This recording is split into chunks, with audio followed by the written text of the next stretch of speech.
Bent, velkommen til dig. Tak. Du skal fortælle os en Prop og Bertha-historie i dag. Ja, det skal jeg. Hvad skal den handle om? Jamen, vi skal høre om en dag, hvor der havde været bankrøveri i den lille by. Og ja, sådan bang, bang, bang, bang. Og vi begynder med at snakke lidt om ham her, politimester Frederiksen. For han har det med at sove meget. Og desværre var det jo sådan, at lige denne her dag, hvor der var virkelig brug for ham, der havde han sovet over sig. Ja, men altså, hans vækkeur havde ringet, og så havde han langet en arm ud og slukket uret, og så vendte han sig om på den anden side og sov videre. Den kender vi vist godt, hva'? Men han fik ikke lov at sove ret længe, så begyndte hans telefon at ringe. Okay. Den ringede 1 gang, den ringede 2 gange, den ringede 3 gange. Først da den ringede 4 gange, så vågnede han op og langede en arm ud af 2 telefoner og sagde, ja, hallo, ja, det er politimester Frederiksen. Ja, Frederiksen, var der en stemme i den anden ende, der sagde. Det er Betjent Olsen. Du må komme ned på stationen med det samme, fordi der har været bankrøveri i løbet af natten. Der er nogen, der er kommet ind i banken og har stjålet alle bankens penge. Jamen gud, det var da skrækkeligt, sagde Frederiksen. Hvad er klokken? Nej, jeg er alt for sent på den. Jamen, jeg kommer så hurtigt jeg kan. Og så sprang Frederiksen ud af sengen og skyndte sig at tage sin skjorte på og sit slips, og han tog sin jakke på og kasketten, og så hoppede han i skoene, og så styrtede han ud af døren og kørte ned på politistationen. Men da han kom ned på politistationen og fik sat sig ned i sin skrivebordsstol, det var sådan en af læder, så opdagede han lige pludselig, fordi han blev meget kold på lårene, da han satte sig ned. Han havde glemt at få bukser på. Nej. Hvad mener du, Hugo? Han var styrtet ned på politistationen uden bukser. Og nu var gode råd jo dyre. Men han gjorde det, han ringede. Han ringede til Prop og Bertha. Ja. Jeg tror lige, Bent, at vi faktisk har en igennem. Natasha? Ja. Hej. Hej. Hej, Natasha. Er du frisk, Natasha? Ja. Det er da dejligt. Er du også klar til at hjælpe Prop og Bertha og politimester Frederiksen? Ja. Det er godt. Det er godt. Det var noget værd, han havde glemt bukserne, hva'? Tænk, at man kan glemme at få bukser på, hva'? Ja. Men der var jo ikke andet for, han måtte jo ringe til Prop og Bertha. Og det var jo Prop, der tog telefonen, og Frederiksen sagde, ja, Prop, det er politimester Frederiksen, jeg har brug for din hjælp.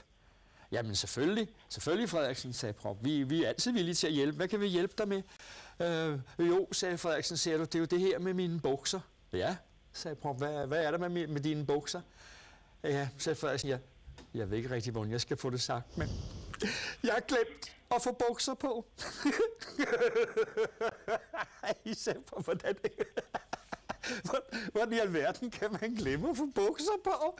Ja, det var fordi, jeg ikke havde hørt mit vækkeur, sagde Frederiksen, og så fik jeg så travlt med at komme ud af døren, men kan du ikke gå hjem til mit hus og hente mine bukser, og så komme ned på politistationen med dem, for ved du hvad, der har været bankrøveri, og jeg skulle lige omkring stationen og hente min revolver og min politistav, men jeg kan jo ikke gå ud og efterforske sådan en sag uden bukser. Natasha? Nej, sagde Prop det. Ja. Har du også nogle gange glemt at tage bukser på? Nej. Nej, det er kun ham, politimesteren, der er en værre en, hva'? Så Prop, han gik hjem til politimester Frederiksens hus og fandt hans bukser, som han lagde pænt sammen og puttede i en plastikpose.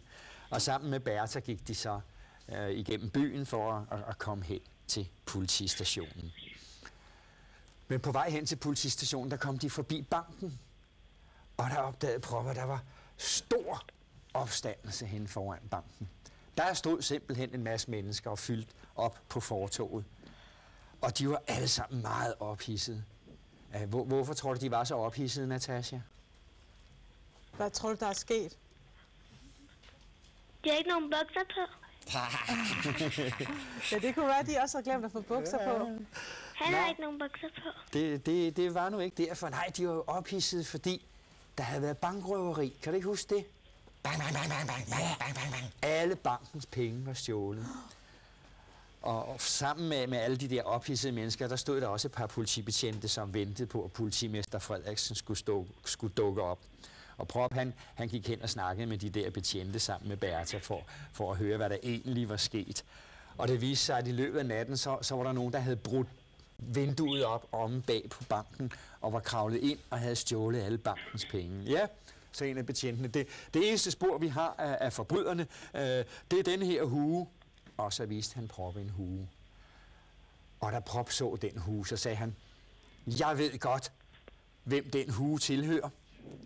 Den tilhører Dennis Dirke, som er medlem af Bukserøsterbanden. Bukserøsterbanden, sagde Bertha. Ved du hvad, Prop? Dem tror jeg godt, jeg kan finde. Og så stak hun næsen ned i fortogsfliserne og begyndte at snuse rundt. Hvad laver du, Bertha? Sagde Prop. Jo, sagde Bertha. Jeg er sporko. Sporko? Det er der ikke noget, der hedder. Hvad i alverden er det for noget? Jeg kender godt en gravko, sagde Prop. Det er sådan en maskine, der graver store huller i jorden. Og jeg kender også godt en malkeko, Bertha. Det er sådan en som dig, som man hiver i patterne, og så kommer der mælk. Men en sporko, sådan en kender jeg ikke. Gør du det, Natasha? Hvad tror du, sådan en sporko gør? Ligesom en sporhund. Ligesom en sporhund. Det er nemlig rigtigt. Bertha, hun var god til at snuse i folks fodspor. Og så kunne hun finde ud af, hvor de var gået hen af. Så hun sagde, bare kom med mig, Prop, så finder vi hurtigt ud af, hvor Bukserøsterbanden, de gemmer sig. Hun har heller ikke nogen bukser på. Nej. Og så satte hun næsen i fliserne, og så fulgtes Prop og Bertha ad hen af fortoget. Og det varede ikke ret længe, før Bertha, hun stoppede op. De var nået ned i havnen til sådan et havneskur, og pludselig så sagde hun, Prop, Bukserøsterbanden gemmer sig inde i det skur der. Det kan jeg snuse. Sagde Prop, ved du hvad, så skynd dig tilbage og hent politiet, og sig, de skal komme herhen og arrestere Bukserøsterbanden. Så bliver jeg her og holder vagt imens. Og så drønede Bertha afsted for at få fat i politiet. Og imens, så stod Prop jo foran skuret der og holdt vagt. Men da han havde stået lidt, så blev han lidt betænkelig. Ja, fordi tænk, hvis Bertha nu ikke havde ret. Tænk, hvis der nu slet ikke var nogen Bukserøsterbande inde i det skur. Så han tænkte, nej, jeg må hellere lige undersøge det. Og ved du hvad, Natasha? Så gik han ind i skuret. Derind, hvor Bertha havde sagt, at Bukserøsterbanden gemte sig. Men det skulle han aldrig have gjort. Ved du, hvad der skete? Nej. De rystede hans bukser. Lige så snart han var kommet inden for døren, så blev han taget til fange. Ej. Stakkels Prop. Nå, sagde Dennis Dirke. Det var ham, der var leder af Bukserøsterbanden. Så det er dig, Prop. Og nu er du her igen for at prøve på at genere os i vores arbejde. Ja, sagde Prop. Men det var ikke ret længe, før I bliver arresteret. For om lidt så kommer Bertha nemlig med alle politierne. Fordi jeg har sendt hende afsted hen og hente politiet. Og det var jo også rigtigt. Der gik ikke ret lang tid, før de alle sammen kunne høre lyden af udrykningshorn. Og man hørte biler, der bremsede ude foran. Og pludselig så lød der en stemme ind til dem. Bukserøsterbande, I kan godt komme ud. Vi ved godt, I er derinde i skuret, og I er alle sammen arresteret. Og det var politimester Frederiksens stemme. Han stod sådan og gemte sig lidt bag ved Bertha. Og Prop, han livede jo op, da han hørte politiets stemme, og så sagde han, ja, det var det, jeg sagde. Nu bliver I arresteret og sat i fængsel. Og det var godt nok, ikke, Natasha? Jo. Ja. Men pludselig så sagde Dennis Dirke, ved du hvad, Prop? Det tror jeg slet ikke på. Næh, ser du, lille Prop, nu siger du til politimester Frederiksen, at han skal lade os gå uden at gøre noget som helst forsøg på at arrestere os. Ja, hvis politiet bare så meget som blinker med øjnene, så bliver du skudt, sagde Prop. Og så han, at Dennis Dirke stod og pegede på ham med en kæmpe stor revolver. Nej, sagde han, nej, du må ikke skyde mig. Frederiksen, du må endelig sige til dine politi, at de ikke må gøre noget. De må endelig ikke arrestere Bukserøsterbanden. Ja, hvis de bare så meget som øjne med blinkerne, så bliver jeg skudt lige midt i maven. Ja, og udenfor der stod Bertha jo sammen med politiet. Og hun kunne godt kende Props stemme, så hun sagde, nej, Frederiksen, du må endelig ikke gøre noget. Du må endelig lade Bukserøsterbanden komme ud og gå deres vej uden at arrestere dem. Og sådan gik det til, at Bukserøsterbanden kunne forlade deres gemmested inde i havneskuret.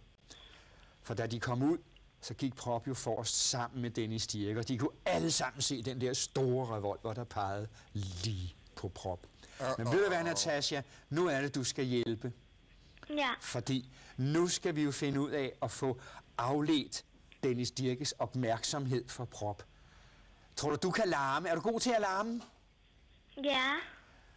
Jeg synes, hvis nu du lige sådan kommer løvende og råber en hel masse. Prøv det en gang. Prøv lige at råbe en hel masse. Hold op med det der, eller sådan et eller andet. Hold op med det der, lad være. Ja. Godt, Og Natasja. da Dennis Dirke hørte, der var en, der råbte sådan, så vendte han sig omkring for at se, hvem det var. Prøv at blive ved, Natasja, fordi vi skal gøre ham forskrækket. Hold op med det der, lad være. Hold op. Ja, det styrker din knallert. Og Dennis Dirke, han kiggede, og i det øjeblik, han vendte sig om, så pegede hans revolver jo ikke på prop. Og så skete der noget med Bertha. Da hun så revolveren ikke længere pegede på prop, så galopperede hun lige frem og stangede Dennis Dirke, så han røg hen af jorden. Og ved du, hvad hun så gjorde, Natasja? Nej. Hun satte sig ovenpå ham. Bums! Så han ikke kunne røre sig. Hold da op. Og revolveren, den røg jo hen af jorden, så den skyndte prop sig at samle op. Men i det Bertha, hun for frem for at stange Dennis Dirke, så kunne man pludselig se politimester Frederiksen, og pludselig opdagede alle de andre medlemmer af bukserysterbanden, at Frederiksen ikke havde nogen bukser på. Sagde Børge Bokser, en af medlemmerne i bukserysterbanden. Har I set politimesteren i underbukser? Og de grinede så meget af det alle sammen, så det ikke var spor svært for Frederiksen at arrestere resten af bukserysterbanden. Og så kunne de putte bukserysterbanden ind i politibilen og sende den afsted til fængslet. Og det var jo godt. Det var heldigt, du var med, Natasja. Ja, det var det i hvert fald. Du var da i hvert fald med til at redde prop. Ja. Natasja, fordi du har ringet ind og været så god, så har du vundet sådan en prop og Bertha på. Tak, fordi du ringede ind. Ja. Og ved du hvad, jeg skriver en lille hilsen til dig i bogen, ikke? Ja. Ha' en rigtig god dag, Natasja. Ja. Ja, Tak i god lige måde. påske. Hej, hej. Hej.